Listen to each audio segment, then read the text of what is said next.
Morning dear students, कैसे हैं आप? ठीक ठाक? Good morning everybody.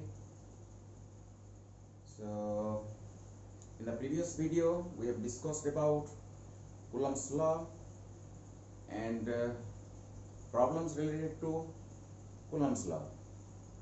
आज हम डिस्कशन करेंगे Coulomb's law के कुछ हायर एप्लीकेशंस, कुछ प्रॉब्लम सॉल्व करेंगे जो थोड़ा नीट लेवल का और जेई लेवल का और इससे भी ज़्यादा एडवांस लेवल का भी कुछ प्रॉब्लम हम सॉल्व करेंगे.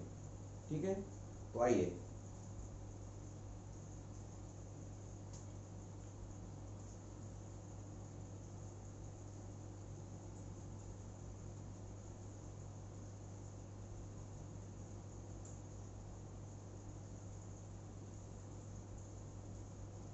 एक प्रॉब्लम में दिया गया, ये समझो ये ओरिजिन है, ये ओरिजिन है. ओरिजिन में 1 कूलम का चार्ज है. 1 मीटर की दूरी में 1 कूलम का चार्ज है और 2 मीटर की दूरी में 8 कूलम का चार्ज है और 3 मीटर की दूरी में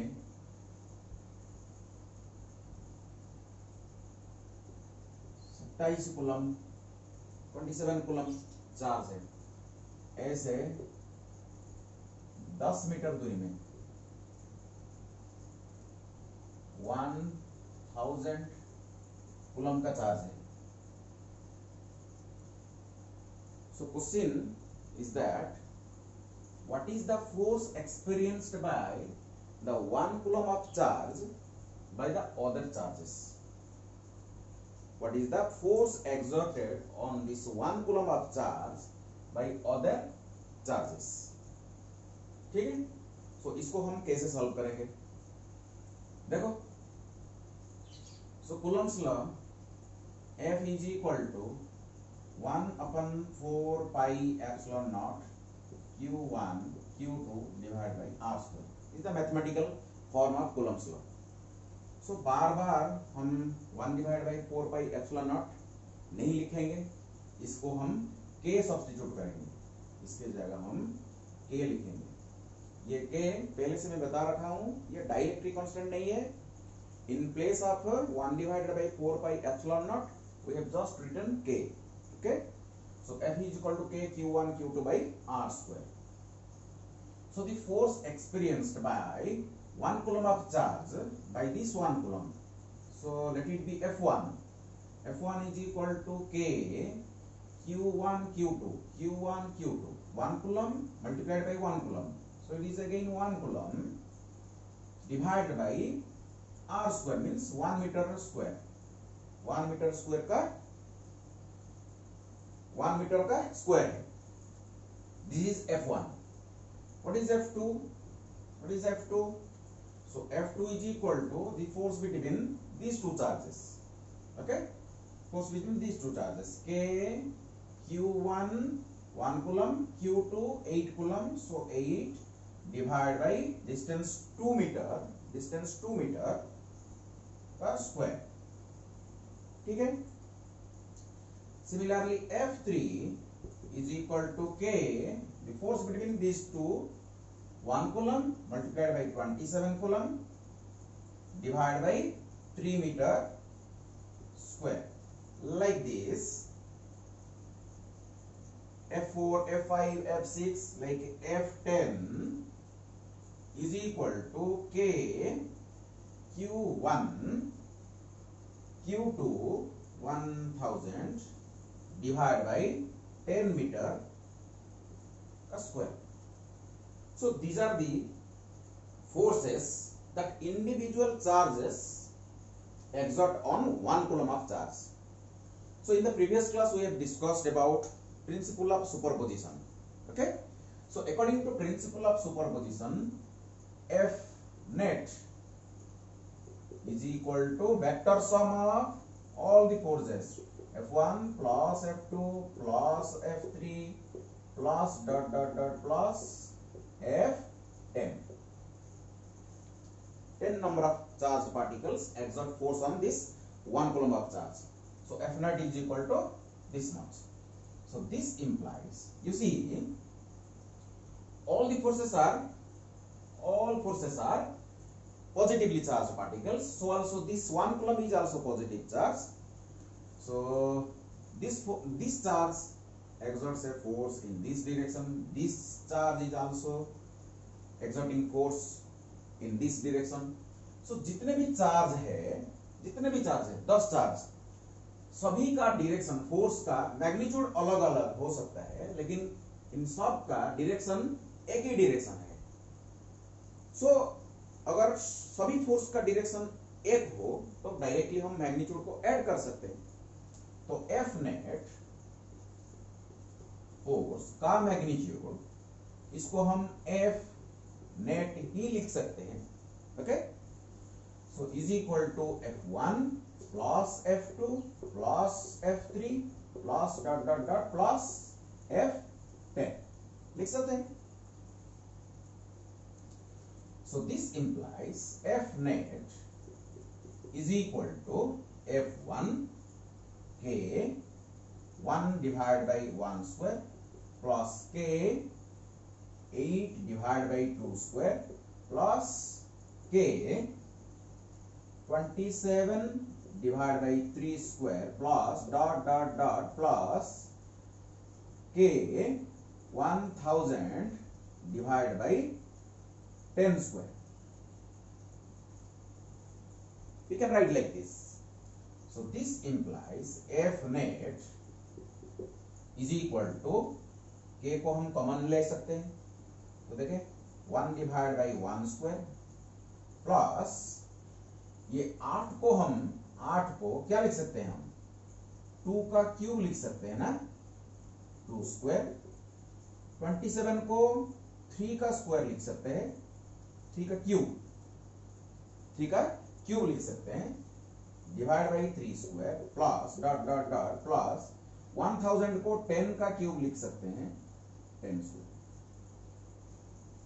just mathematics. So is equal to K 1 plus 2 square 2 cube, तो 2 plus 3 plus dot dot dot plus 10. Okay, so is equal to K, we know 1 से लेके 10 तक हम कैसे ऐड करेंगे, क्या फॉर्मूला है, n into n plus 1 divided by 2.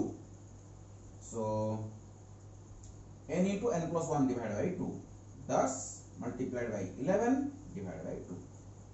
so n into n plus 1 11 divided by 2. So is equal to, this becomes 5. So 55K. This is the answer. This is the answer. 55K. Is it clear? Clear to all of you? Simple. Let me erase.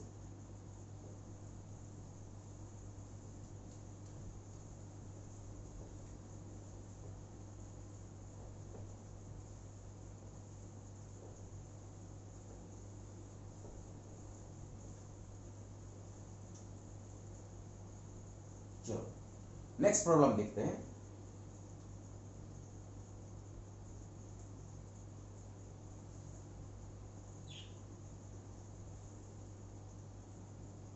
Origin में वही 1 coulomb का charge,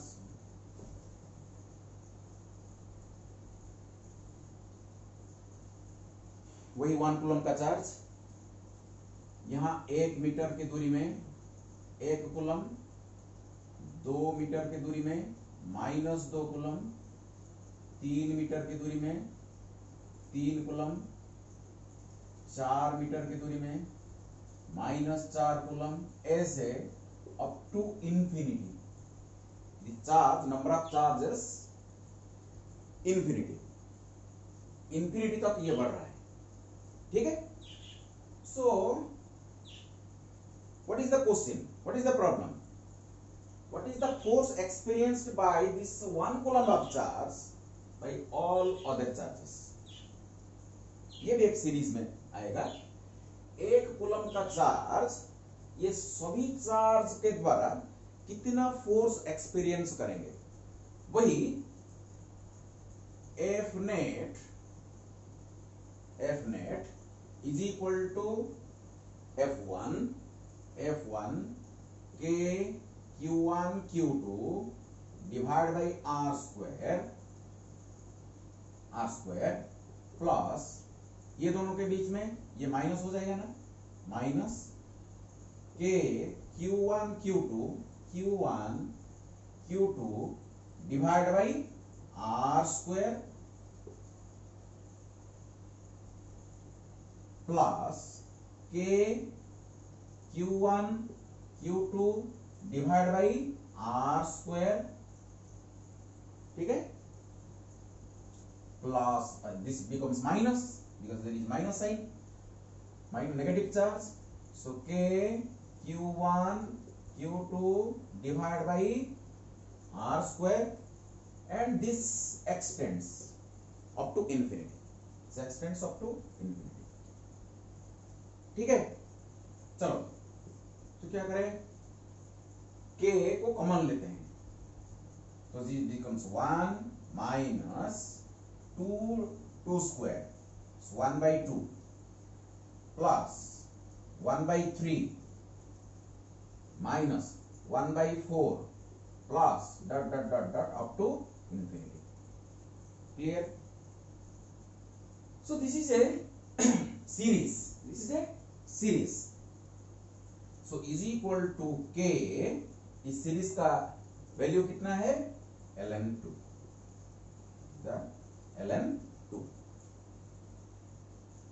आप series में देखिए, series में इसका value ln2 होता है, ठीक है। सो ये भी एक सीरीज का प्रॉब्लम है। नेक्स्ट देखते हैं,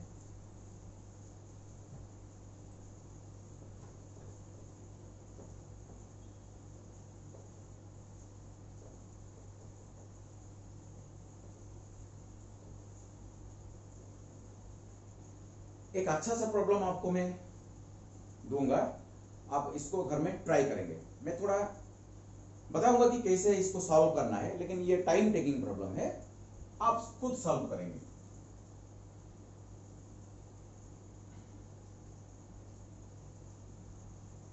सो ये 12 और ये 6, ये 3, ये 9,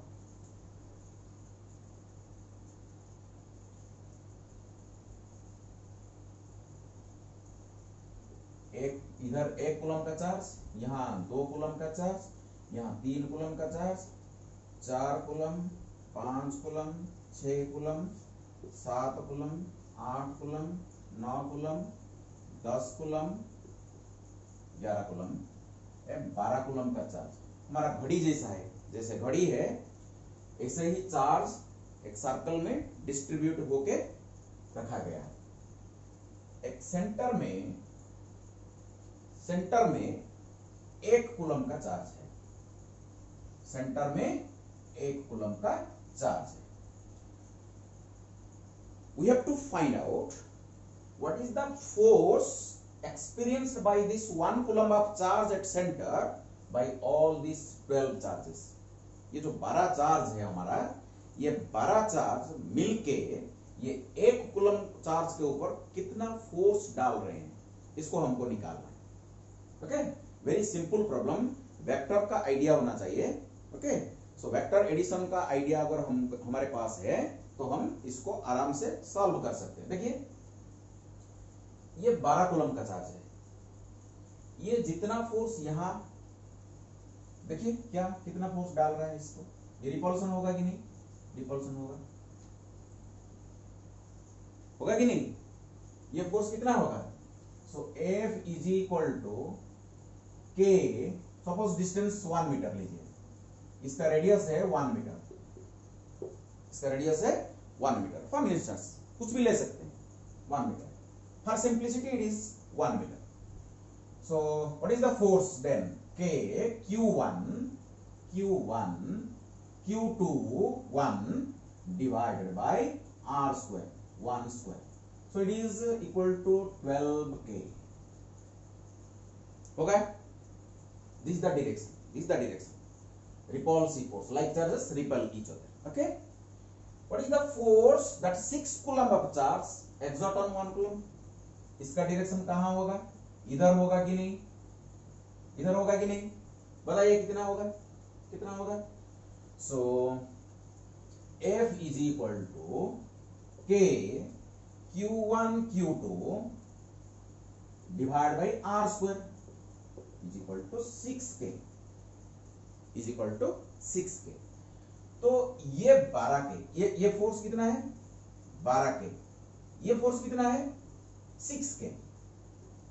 सो ये फोर्स आधा है, इसका मैग्नीट्यूड जस्ट आधा है, ठीक है?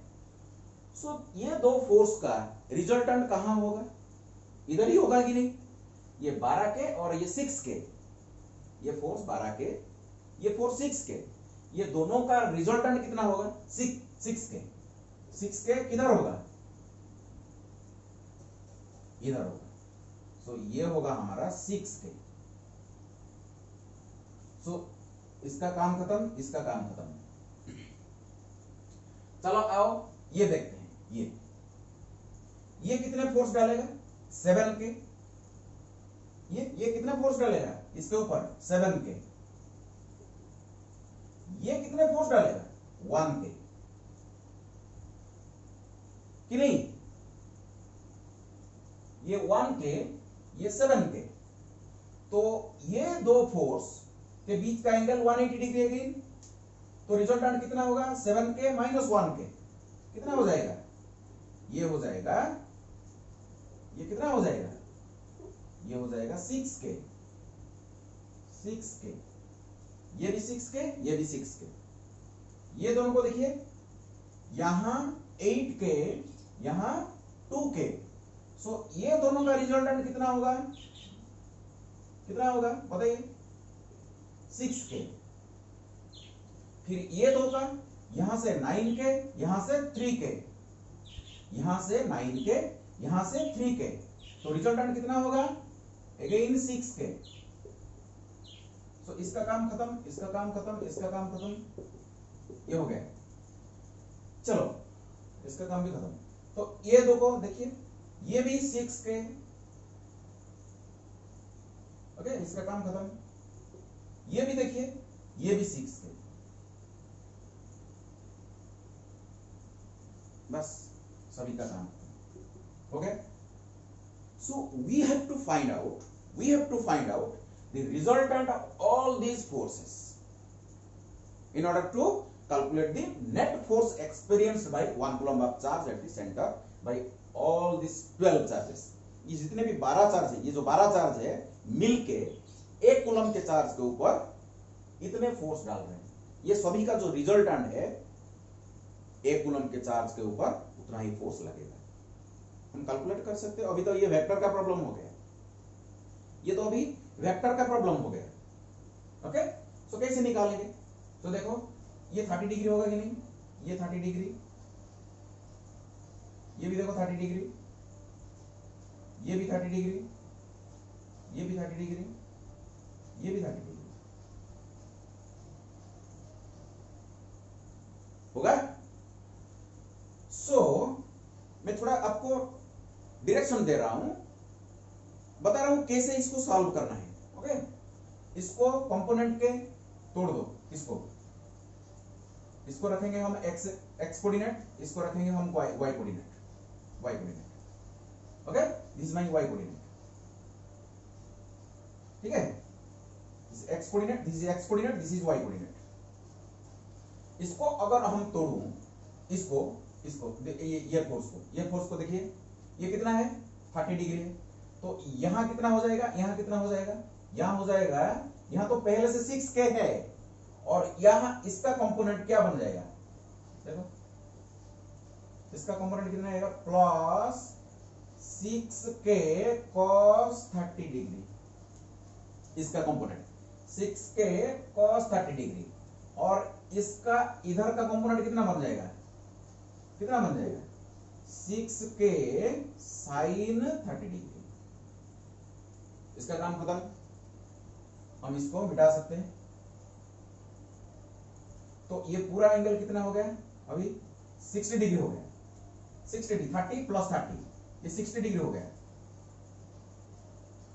तो इसको हम तोड़ सकते हैं, इधर तोड़ो तो plus 6k cos 60 degree and इसका कंपोनेंट इधर कितना हो जाएगा प्लस 6k साइन 60 डिग्री। तो इसका भी काम तमाम, ये दोनों का हो गया। चलो इसको तोड़ते हैं, इसका कंपोनेंट इधर कितना होगा प्लस 6k cos 30 डिग्री, इधर कितना होगा 6k साइन 60 डिग्री। तो इसका काम हो गया। तो ये पूरा एंगल कितना बन गया 60 डिग्री बन गया। इसको तोड़ते हैं फिर से, इसका कितना होगा प्लस 6k cos 60 डिग्री, यहां होगा 6k साइन 60 डिग्री। सो ये 30 डिग्री था ना, ये 30 डिग्री था। देखो ये 6k sine 30 6k sine 30 cancels out, 6k sine 60 6k sine 60 cancels out. ये तो हो गया काम। इसको हम निकाल सकते हैं, ये सभी का एडिशन करके हम रिजल्टेंट निकाल सकते हैं, और इसका resultant 90 degree, these two forces are 90 degree to each other. तो a square plus b square का रूट ओवर करके हम आंसर निकाल सकते हैं। इसको खुद करिए कर सकते हैं। Thank you.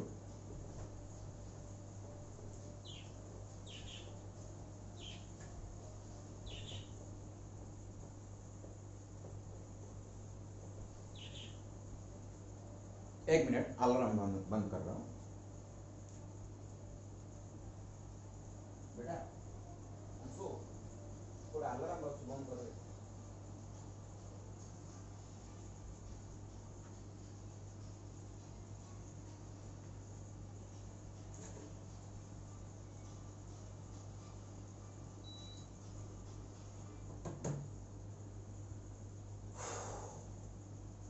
ठीक है, तो अच्छा लगा ये प्रॉब्लम, अच्छा था, बहुत बढ़िया था। तो नेक्स्ट प्रॉब्लम हम सॉल्व करेंगे इक्विलिब्रियम प्रॉब्लम।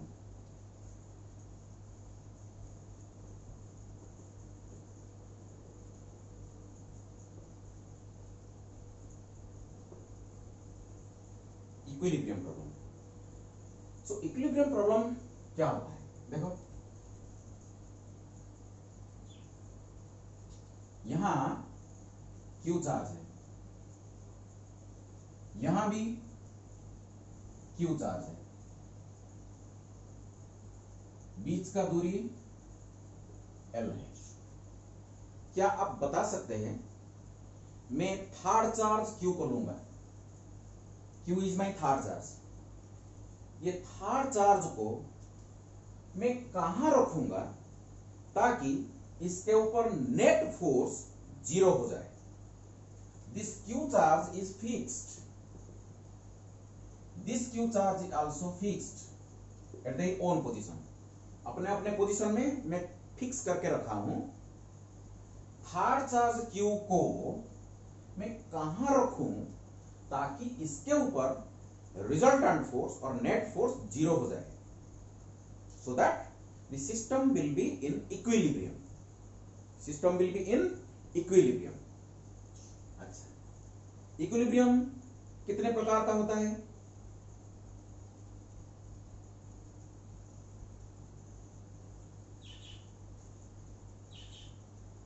देखो एक बॉल इधर है, एक बॉल इधर है और एक बॉल इधर है।